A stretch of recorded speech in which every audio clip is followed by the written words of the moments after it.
Hello everyone, welcome back to my YouTube channel. তোমরা সব কেমন আছো? আশা করি খুব ভালো আছো। চলে এসেছি তোমাদের কাছে একটা নতুন ভিডিও নিয়ে। তো এই জামাটা বাবাকে দেবো, বাবাকে গিফট করবো আমি। আমার ইচ্ছে হয়েছে, তার জন্য তো বাবাকে বলছি বা কেমন লাগছে। তো বাবা দেখো, শোনো কথাটা।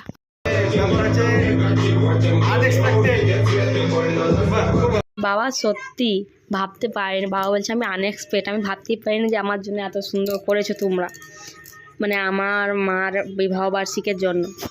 এটাই বলছে, খুব আনন্দ বাবা মার। আমি এই আনন্দ দেখতে চাই। সত্যি মা বাবাকে আনন্দ দেওয়ার একটা আলাদাই মুহূর্ত, না? দেখতে সুন্দর লাগে, মনে হবে যে সব একদিক, মা বাবা আনন্দ একদিক, তাই না? তো আমি যেমন পেরেছি ছোট্ট করে আয়োজন করেছি, কারণ মাদের আজকে হলো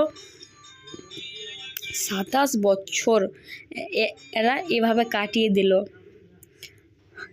খুব সুন্দর লাগছে, জানো তো। এই ভিডিওটা যে আমি আজকে আপলোড করছি, এটা কিন্তু আজকে ভিডিও না, গত 2 বছর আগের ভিডিওটা আমি আপলোড করতে পারিনি, তার জন্য আমি এখন আপলোড করছি।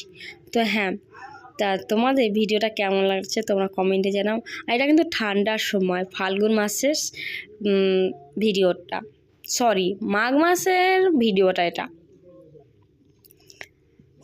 তো মাদের জন্য ছোট করে আয়োজন করা হয়েছে। এখানে বাবার জন্য জামা, আর মার জন্য ছোট একটা উপহারটা হচ্ছে শাঁকা পলা। দেখতে থাকো, তোমরা না দেখলে বুঝতে পারবে না।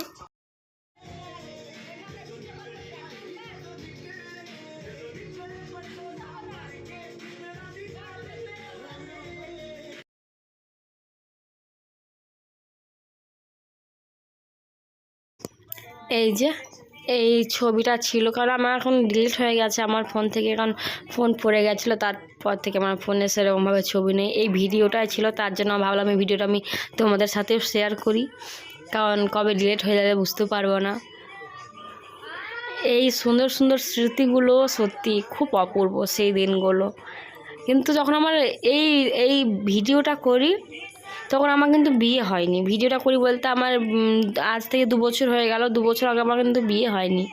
বিয়ের আগের ভিডিও এটা এটা আমি আমার নিজের পয়সা দিয়ে করেছিলাম মা বাবার জন্য। সত্যি মা বাবাকে আলাদাই অনুভূতি। ভালো, কত সুন্দর লাগছে, তাই না? মা বাবাকে দেখতে এরকমভাবে হাসি, কার না ভালো লাগে যে মা বাবার আনন্দ এরকমভাবে যেন থাকে। আমি চাই তোমরা দুজন এরকমভাবে একে অপরে যেন 27 বছর কাটিয়ে দিয়েছো, আরও যেন তোমরা 100 বছর কাটিয়ে দাও আনন্দ এরকমভাবে। এটাই আমার কাছে প্রার্থনা করি ভগবানের কাছে। তোমরা এরকমভাবে হাসি খুশি থাকো, একে অপরের সাথ থাকো, আর তোমাদের ভালোবাসা যেন সব দিন দীর্ঘস্থানীয় থাকে। আর আমার যদি কোনো জায়গাতে কথা বলা কিছু ভুল হয়েছে তো ক্ষমা করে দেবা। আর কেক কিন্তু কাটা হয়ে গেছে, হ্যাঁ, তা ভিডিওটা করতে কিন্তু আমি ভুলে গেছি গাইজ, তার জন্য আমি বললাম একবার ভিডিও করা যাক, কারণ তোমাদের তো সময় দেখা দরকার, তার জন্য ভিডিওটা আমি একবার করলাম। এইভাবে না, আবার জ্বলবে। ভিডিওটা কেমন লাগলো গাইজ তোমরা প্লিজ কমেন্টে জানাবে। আর আশা করে ভালো লাগলে লাইক শেয়ার কমেন্ট আর সাবস্ক্রাইব করতে ভুলো না। আর ভালো না লাগলেও সাবস্ক্রাইব করবে বন্ধুরা। বাই, ভালো থেকো।